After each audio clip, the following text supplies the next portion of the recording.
Hai semuanya, ketemu lagi bareng Mihu di sini. Oh iya, kali ini Mihu akan membawakan alur cerita dari film Donghua yang berjudul Battle Through the Heaven. Mihu mengingatkan sekali lagi ya bahwa konten ini full spoiler.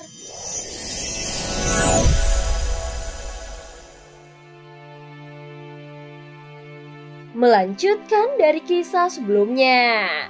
Sebelumnya nomor 8 juga meminta Xiaoyan untuk memurnikan pil miliknya.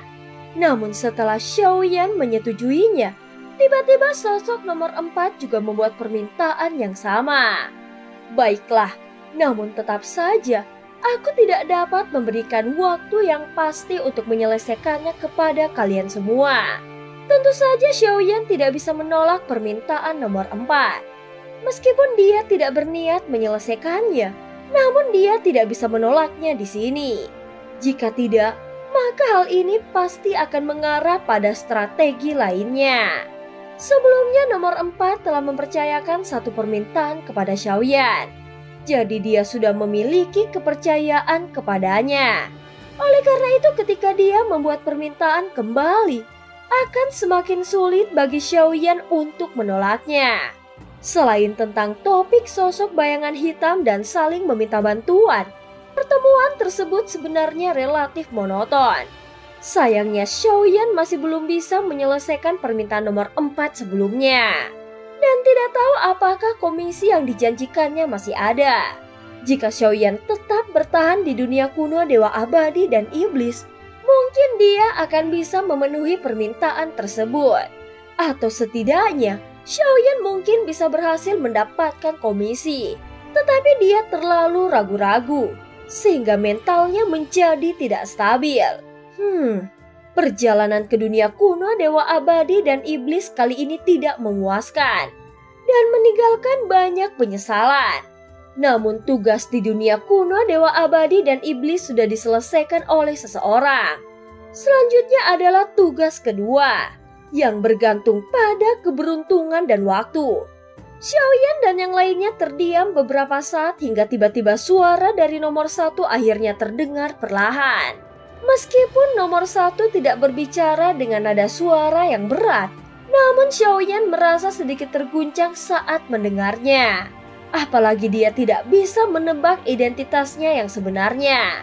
Saat ini Xiaoyan merasa bingung mendengar tentang siapa yang telah menyelesaikan tugas di dunia kuno Dewa Abadi dan Iblis.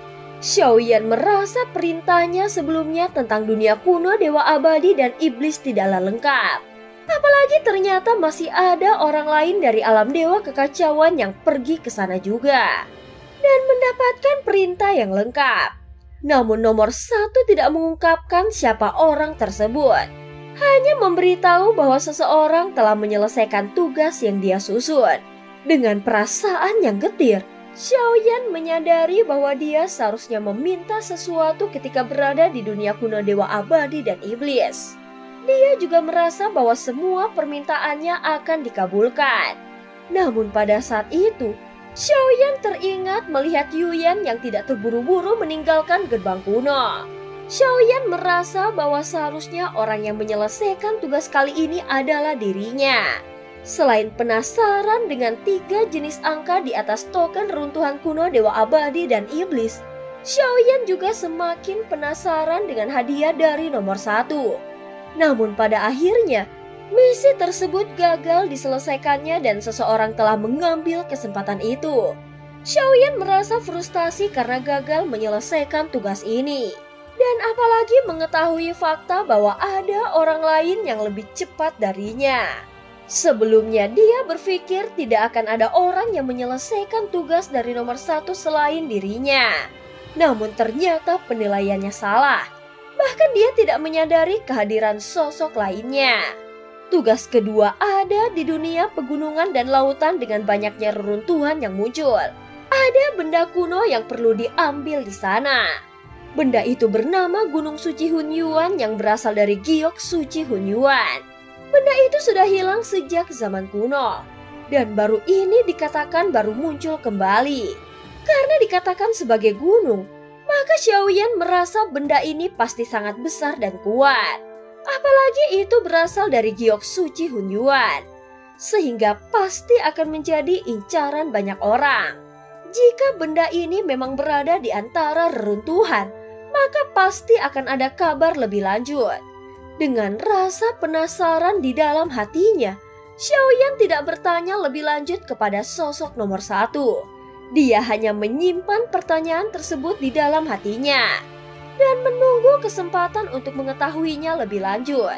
Apakah Gunung Suci Hunyuan ada di dunia pegunungan dan lautan? Dikarenakan tidak ada yang berbicara, Xiaoyan langsung menanggapinya. Apalagi dia belum pernah mendengarnya sebelumnya. Aku belum pernah mendengar tentang benteng seperti itu di dunia pegunungan dan lautan. Jadi benda seperti itu seharusnya berasal dari Giok Suci Hunyuan. Aku juga mendapatkan kabar Giok Suci Hunyuan ini berada di dunia pegunungan dan lautan. Ucap nomor 1 tidak memberikan penjelasan lebih lanjut. Hanya menegaskan kembali bahwa Giok Suci Hunyuan berasal dari Giok Suci Hunyuan. Dan benda ini pastilah harta yang luar biasa. Gunung ini pasti merupakan perlindungan yang luar biasa. Tetapi sayangnya di dunia pegunungan dan lautan sedang terjadi pertikaian yang besar. Setelah mengatakannya, Xiaoyan langsung terdiam. Dia masih tidak mungkin bisa mendapatkan gunung ini. Mengingat pertikaian yang terjadi di dunia pegunungan dan lautan, sebenarnya pada setiap pertemuan Xiaoyan tidak pernah banyak berbicara. Bagaimanapun, mereka yang terlalu banyak berbicara cenderung membuat kesalahan.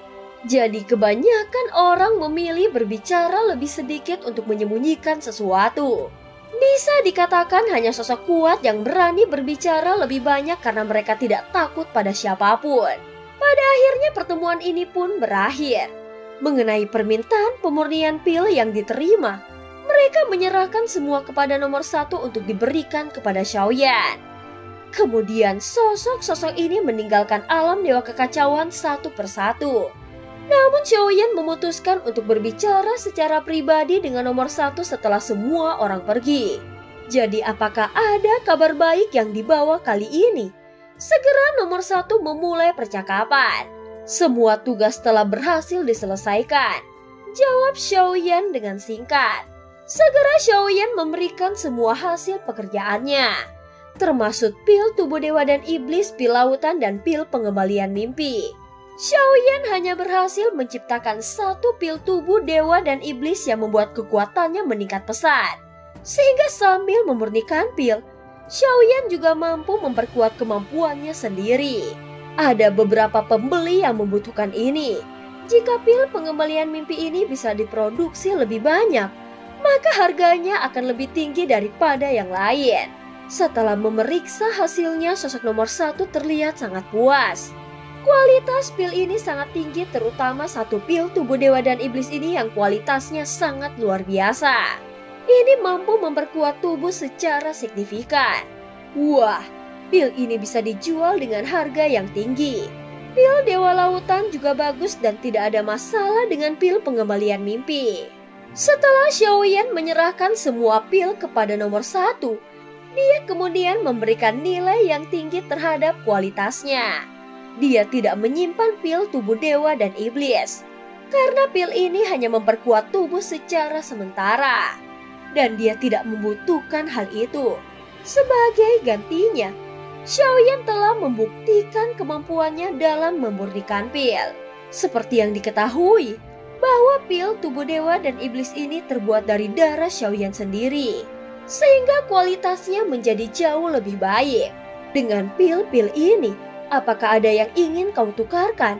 Setelah beberapa saat, nomor 1 bertanya dengan tenang.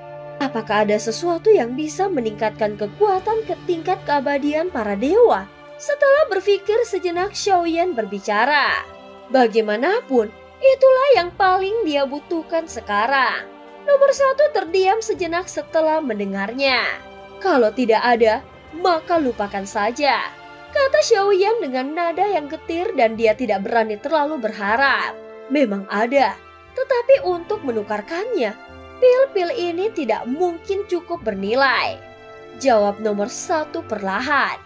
Dan cerita pun berakhir. Terima kasih udah dengerin Mihu dari awal sampai akhir ya. Jangan lupa untuk like dan subscribe. Sampai jumpa.